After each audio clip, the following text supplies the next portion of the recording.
आज अमावस की रात है।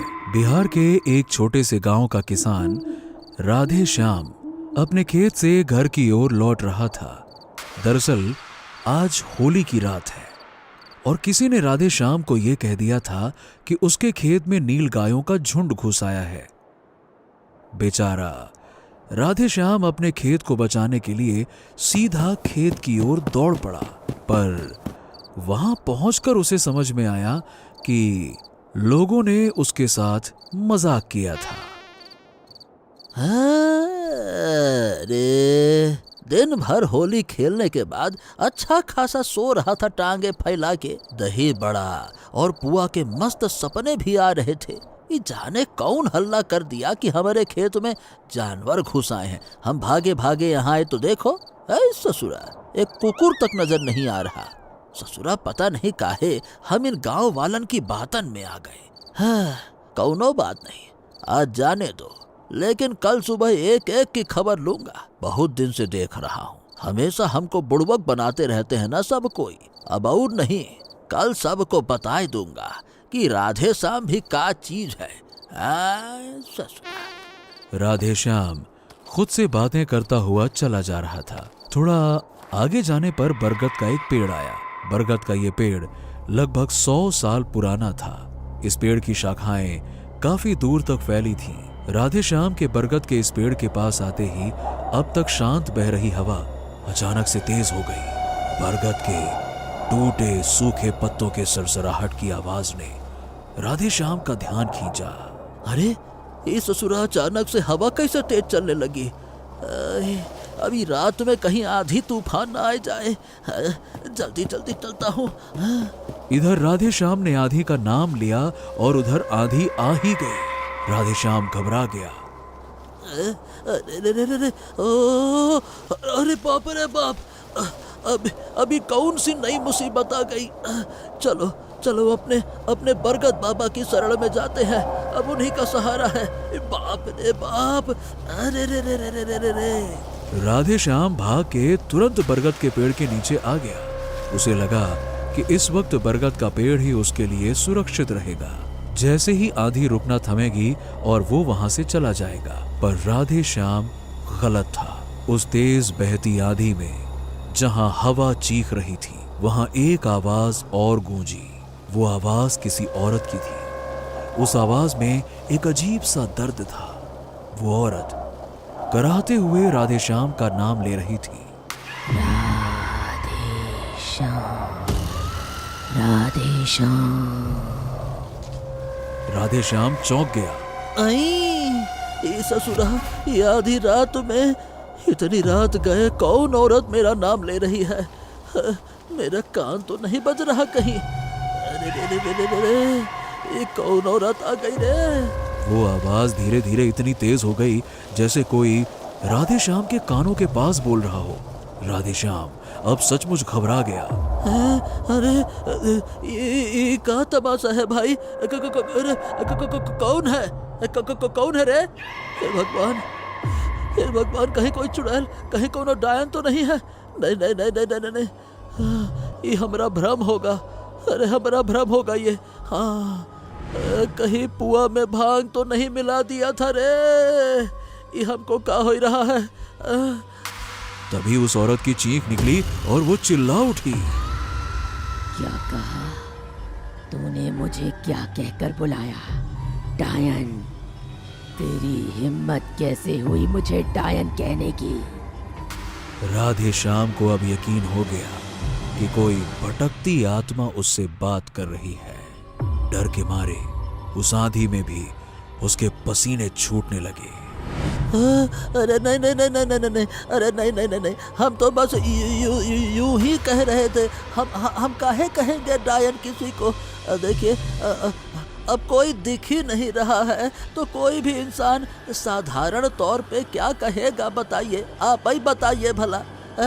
यही कहेगा ना कि कोनो भूत, कोनो चुड़ैल, कोनो डायन।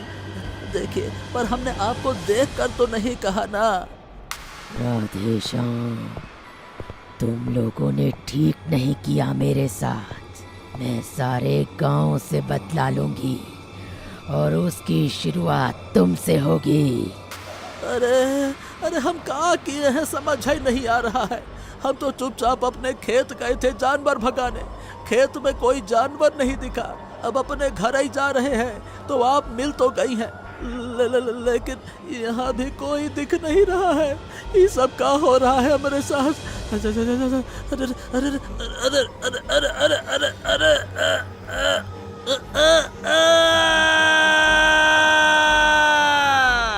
तभी राधेश्याम का गमछा एकदम से उसकी गर्दन में कसने लगा और राधेश्याम की चीख निकल गई। राधेश्याम का गमछा धीरे धीरे बरगद की एक शाख पर अपने आप बंध गया और राधेश्याम तड़पते हुए बरगद की शाख पर झूलता रहा और कुछ ही सेकंड्स में राधेश्याम ने हवा में झूलते हुए ही दम तोड़ दिया। तेज आंधी हवा अचानक से थम गई। राधेश्याम ये जान भी नहीं पाया कि उस औरत की आत्मा ने उससे किस बात का बदला लिया था। अगले ही पल उस बरगद के चारों ओर खून से सने लाल पंजे और पैरों के निशान छप गए। आज होली की रात को गांव में एक आत्मा ने खून की होली खेली। वक्त बदलता है और वक्त के साथ जमाना भी बदल जाता है। 10 साल बीत चुके थे। जगदीशपुर गांव के लोग अपने अपने काम में व्यस्त हो चुके थे और सभी लोग लगभग राधेश्याम की मौत को भूल चुके थे। लेकिन कहते हैं ना कि बीता हुआ वक्त कभी न कभी फिर से वापस जरूर आता है। और गांव के उसी बरगद के पेड़ के नीचे 2 बुजुर्ग गांव वाले मनोहर और किशोर आपस में बातें कर रहे थे। अरे होली खेले रघुबीरा अवध में, होली खेले रघुबीरा। काय मनोहर, अगले हफ्ते होली है, लेकिन ये देखो गांव में कोनो हलचल ही नहीं है। पता ही नहीं चल रहा कि ससुरा होली आने वाली है। हाँ, एकदम ठीक ही कहे किशोर। अब सोचो जरा, अरे हमारा जमाना हुआ करता था जब 2-3 हफ्ता पहले से ही होली का हुड़दंग शुरू हो जाता था। अरे मजाल है कि होली के समय कोई हमारे घर के सामने से सूखे सूखे निकल जाए। हाँ, अरे क्या मजा आता था उस टाइम। अब तो होली के दिन भी पता नहीं चलता कि ठीक से होली है कि क्या है। और नहीं तो क्या। और याद है हम लोग के जो मास्टर साहब थे ना, अरे क्या नाम रहा उनका? अरे हाँ, लाल मास्टर साहब। लाल मास्टर साहब, उनके नहाने के पानी की टंकी में हम लोगों ने रंगाई की पुड़िया पे पुड़िया, पुड़िया पे पुड़िया, अरे 50 पुड़िया डाल दी थी। याद है मनोहर? हाँ हाँ हाँ, सब याद है। और वो भी ऐसा गाढ़ा रंग बना था कि 2 हफ्ते तक पूरे शरीर से उतरबा ही नहीं किया। और नहीं तो क्या, अरे सब गांव वाले वो होली के बाद से उनको लाल मास्टर साहब की जगह हरा मास्टर साहब बुलाने लगे थे। मनोहर और किशोर दोनों ही अपने बचपन की होली की यादों के बारे में बातें करके उसे याद करके हंस रहे थे। तभी किशोर ने मनोहर से पूछा, अरे वैसे ये बता मनोहर, होली इस बार किस तारीख को है? मनोहर ने अपने दिमाग पर जोर डाला। 30। हाँ, 30 तारीख को है। 30 तारीख सुनते ही किशोर के चेहरे का भाव अचानक से बदल गया। क्या 30 को? अरे नहीं नहीं नहीं नहीं नहीं, 30 को नहीं, 30 को नहीं। अरे किशोर, 30 ही को है। कल ही पंडित जी पंचांग देख के बताए रहे थे। ए भाई, काहे ऐसा क्या है? 30 को हो चाहे 31 को हो, क्या फर्क पड़ता है उसे? है? किशोर के चेहरे पर चिंता की लकीरें गहरा गईं। उसने मनोहर की ओर देखा और बड़े ही गंभीर आवाज में बोला, मनोहर, अगर होली 31 को है तब तो कोई दिक्कत की बात नहीं, लेकिन अगर होली 30 को हुई तो जगदीशपुर में तबाही होगी, तबाही। मनोहर को किशोर की बात समझ नहीं आई। उसने किशोर की ओर देखा और पूछा, काहे किशोर, 30 को का है? किशोर कुछ पल खामोश रहा और फिर धीरे से कहा, 30 को अमावस्या है मनोहर। अमावस्या का नाम सुनते ही मनोहर के चेहरे पर हवाइयां उड़ने लगी। उसने अपना माथा पकड़ लिया। हे भगवान, हे भगवान, इस बार होली अमावस्या को पड़ रही है। ए भैया, पिछली बार अमावस्या को होली ठीक 10 साल पहले आई थी। और उसी रात राधे श्याम को एक आत्मा ने मार डाला था। जानते हो ना किशोर, राधे श्याम की मौत कहाँ हुई थी? दोनों ने एक दूसरे की ओर देखा और फिर बरगद के पेड़ की ओर देखा। ए भाई किशोर, अरे जल्दी यहाँ से निकलो, नहीं तो अमावस्या के पहले ही हम दोनों की जिंदगी की अमावस्या हो जाएगी। अरे भागो भाई, अरे भागो। मनोहर और किशोर दोनों ही सर पर पांव रखकर अपने अपने घर की ओर तेजी से भाग गए। दोनों समझ चुके थे कि बीता हुआ वक्त फिर से अपना खौफनाक अतीत दोहराने को बेताब हो चुका है। अगले दिन सुबह का सूरज आसमान पे चढ़ चुका था। मनोहर और किशोर अपने अपने सर पर बोरिया बिस्तर लेकर जा रहे थे। तभी गांव के एक लड़के रजत की नजर उन दोनों पे गई।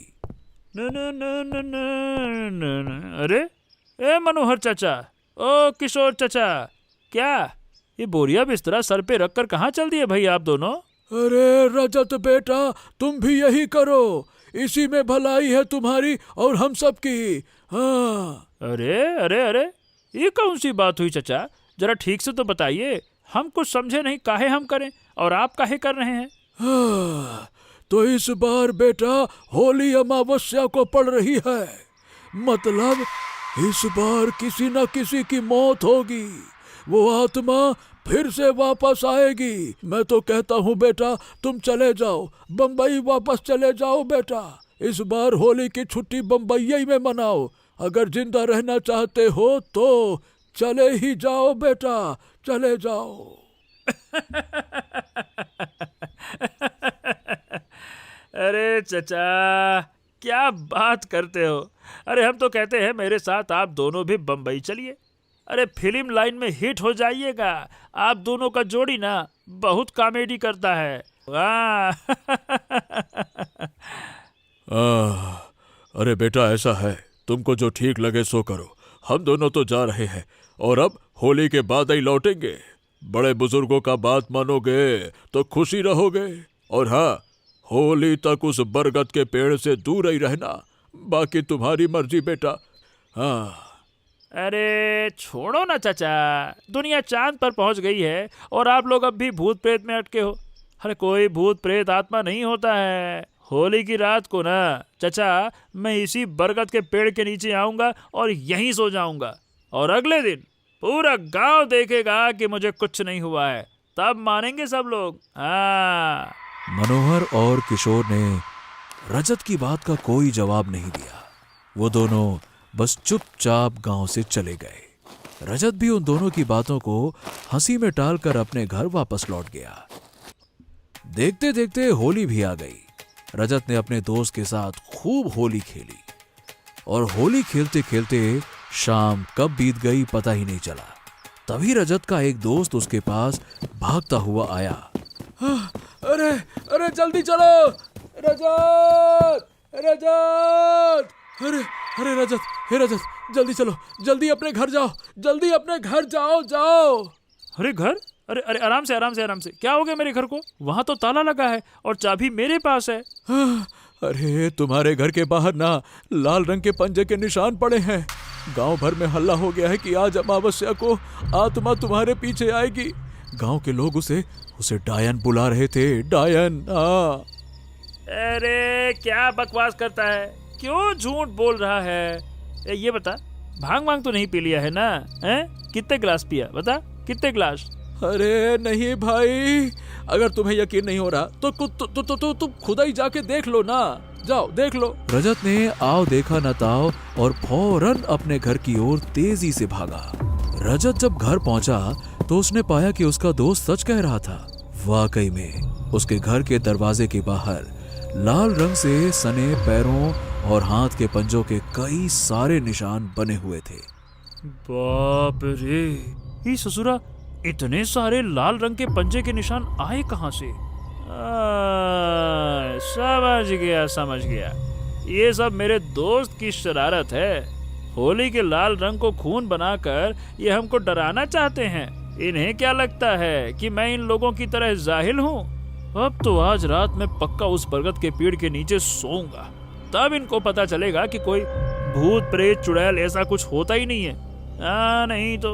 रजत ने यह तय कर लिया कि आज रात वो उसी बरगद के पेड़ के नीचे सोएगा जहां मनोहर और किशोर ने उसे जाने से मना किया था। रजत बिना कुछ सोचे समझे बरगद के पेड़ की ओर निकल पड़ा। रात धीरे धीरे अपने मुकाम की ओर बढ़ रही थी और रजत बरगद के पेड़ के नीचे पहुंच गया। चलो भाई। अरे रे रे रे रे रे, आज तो बहुत थक गया हूँ। पेड़ के नीचे बड़ी अच्छी नींद आएगी। बंबई में ये मजा भला कहाँ मिलेगा। चलो इसी बहाने प्रकृति का आनंद उठाया जाए।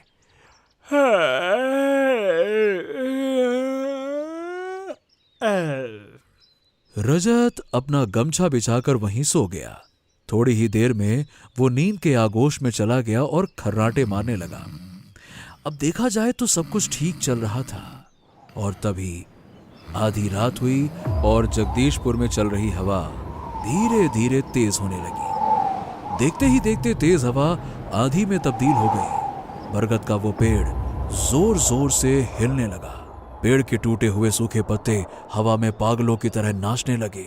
चारों तरफ हवा और पेड़ की चीख एक साथ फैल गई। उसी वक्त रजत की नींद टूटी। अरे ये क्या?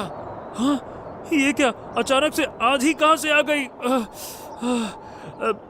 तेजी से धूल भरी आंधी चलने लगी और रजत को अचानक से मनोहर की बात याद आ गई। अगर गांव के बुढ़े यहाँ होते ना तो इस आंधी को देखकर यही कहते कि ये किसी भूत का काम है। अरे नहीं, भूत है ही नहीं। क्या कहा था उन्होंने? हैं? डायन। डायन, ये लफ्ज मुंह से निकलने के बाद रजत को कुछ ऐसा दिखा कि उसके रोंगटे खड़े हो गए। बरगद के पेड़ के आसपास खून से सने पंजों के निशान अपने आप बनते जा रहे थे, ठीक वैसे ही जैसे उसके घर के सामने बने थे। अरे नहीं नहीं नहीं नहीं नहीं, ये नहीं हो सकता। ये निशान अपने आप कैसे? नहीं नहीं नहीं नहीं नहीं, गांव वालों ने सच ही कहा था। तभी हवा में एक औरत की आवाज गूंजी। रजत अच्छी तरह से जानता था कि उसके आसपास कोई भी नहीं है। गांव वालों की जिन बातों को रजत ने एक सिरे से खारिज कर दिया था, आज वही बातें उसके ठीक सामने सच बनकर खड़ी थी। मतलब गांव वाले सही कह रहे थे। मनोहर और किशोर चाचा सही कह रहे थे।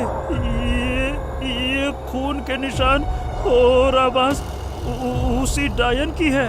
उसी वक्त आंधी थम गई और रजत के सामने एक धुंधली छाया जैसी आकृति सामने आके खड़ी हो गई। रजत की डर के मारे सांसें रुक गई। उस अनजाने साए से एक औरत की आवाज आई। डायन, तू भी मुझे डायन समझता है? रजत को समझ नहीं आ रहा था कि वो इस बात का क्या जवाब दे, पर उसने हिम्मत दिखाई और अपने आप को संभालते हुए बोला, देखिए आप जो भी हैं, जो कोई भी है, हम आपसे माफी मांगते हैं। हम आपको डायन नहीं बुलाते थे। वो तो गांव वालों का नाम सुनते ही उस अनजान साये को गुस्सा आ गया। वो साया अपने असली रूप में आ गया और रजत के सामने सफेद साड़ी में एक औरत खड़ी थी जिसके पैर और हाथ के पंजे लाल रंग से सने हुए थे। वो चिल्लाकर बोली, गांव वाले, नाम भी मत लेना उनका मेरे सामने, किसी को नहीं छोड़ूंगी। रजत को उस चीख को सुनते ही डर के मारे चक्कर सा आ गया। उसने फिर से अपने आप को संभाला। देखिए मैं तो आपको जानता नहीं हूँ, लेकिन मैं तो ये भी नहीं जानता कि गांव वालों ने आपके साथ किया क्या है। एक पल के लिए चारों ओर सन्नाटा छा गया। वो औरत रजत की आंखों को घूरते हुए बोलती है, आज से ठीक 20 साल पहले मैं इसी जगदीशपुर गांव में नई शादी करके आई थी। मेरा पति दिल्ली काम करने गया था। शादी के बाद पहली होली आई। मेरा पति होली की छुट्टी में आया। उसने अपने दोस्तों के साथ होली खेली और फिर उन लोगों के साथ खूब शराब पी ली।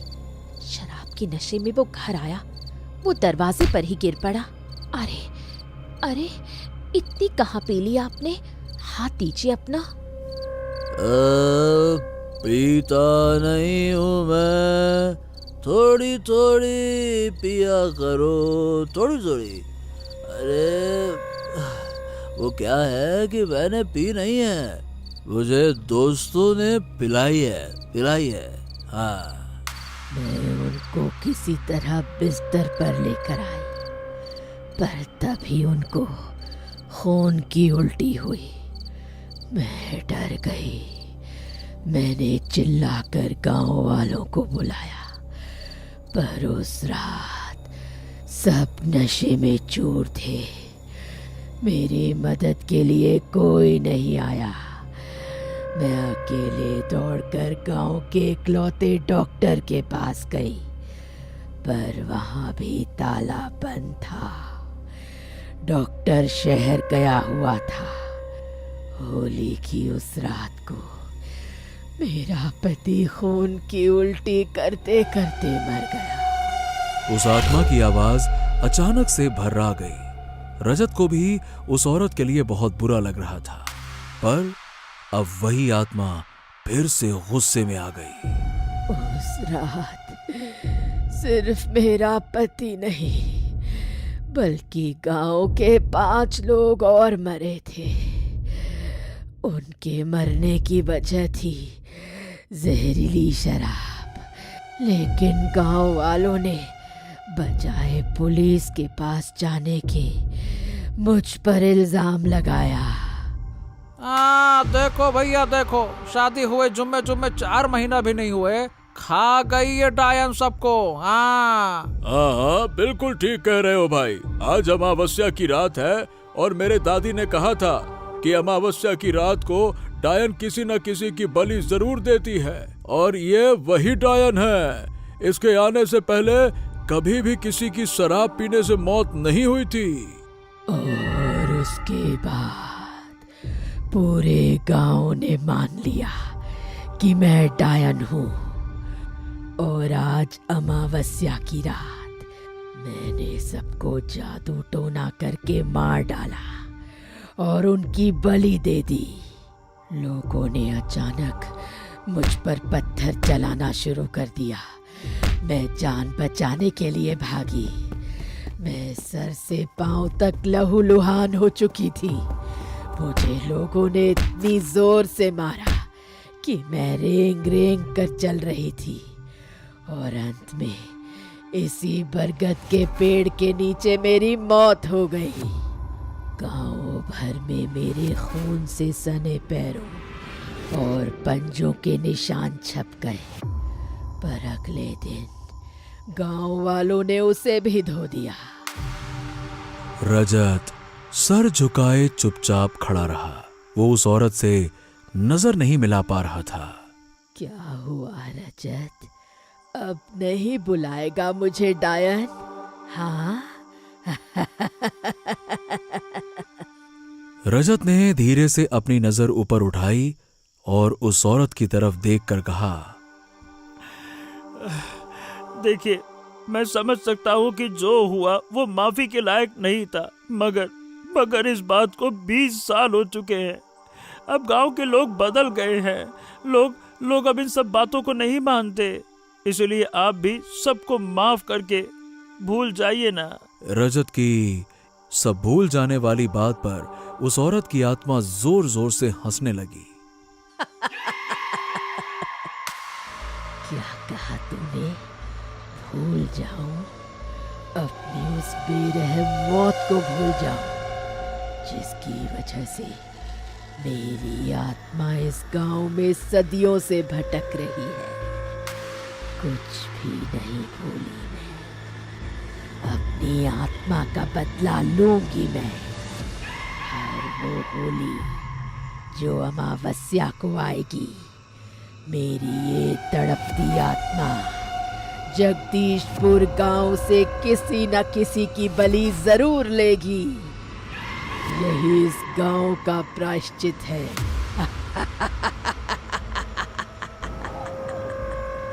उस औरत की आत्मा ने अपने दोनों हाथ उठाए और फिर हवा जोरों से बहने लगी। रजत ने भागने की पूरी कोशिश की, मगर आंधी इतनी जोर थी कि उसके कदम बेबस हो गए।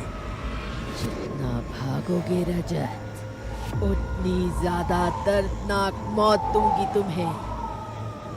रजत ने आत्मा के सामने अपने आप को समर्पित कर दिया। अचानक से हवा में रजत का गमछा उड़ा और उसके गर्दन के चारों ओर लिपट गया। रजत ने अपनी आंखें मूंद ली और एक झटके में उसका शरीर हवा में उछला और बरगद की एक शाख से जाकर बच गया। उस गमछे से लटककर रजत की मौत हो गई।